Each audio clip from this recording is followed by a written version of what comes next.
સ્વયંસેવક સંઘના પૂર્ણકાલીન પ્રચારક સ્વ પંકજભાઈ વડવાલાની જન્મજયંતિ નિમિત્તે પંકજ સેતુ ખાતે ભાવપૂર્ણ પુષ્પાંજલિ અર્પણ કરાઈ. દાહોદના પૂર્ણતા પુત્ર અને રાષ્ટ્રીય સ્વયંસેવક સંઘના પૂર્ણકાલીન પ્રચારક સ્વર્ગસ્થ પંકજભાઈ વડવાલાની જન્મજયંતિ નિમિત્તે તેમના સ્મારક પંકજ સેતુ ખાતે એક ભાવપૂર્ણ પુષ્પાંજલિ સભાનું આયોજન કરવામાં આવ્યું હતું. આ કાર્યક્રમમાં સ્થાનિક નાગરિકો અને સ્વયંસેવકો એકત્ર થઈને રાષ્ટ્ર નિર્માણમાં આપેલા તેમના મૂલ્ય યોગદાનને યાદ કર્યું હતું. સ્વર્ગસ્થ પંકજભાઈએ પોતાનું સંપૂર્ણ જીવન સમાજ અને રાષ્ટ્રમાં સેવામાં સમર્પિત કરી દીધું હોવાથી દાહોદ પંથકમાં તેમને કણમોલ રત્ન તરીકેનું સન્માન પ્રાપ્ત થયું હતું.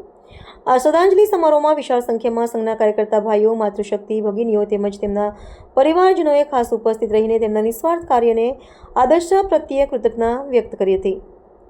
પુષ્પાર્પણ વિધિ સંપન્ન થયા બાદ સભાને સંબોધતા રાષ્ટ્રીય સ્વયંસેવક સંઘના વરિષ્ઠ પ્રચારક શ્રી અશ્વિનભાઈ પટેલે સ્વર્ગસ્થ સાથેના પોતાના જૂના સંસ્મરણો વાગોળ્યા હતા.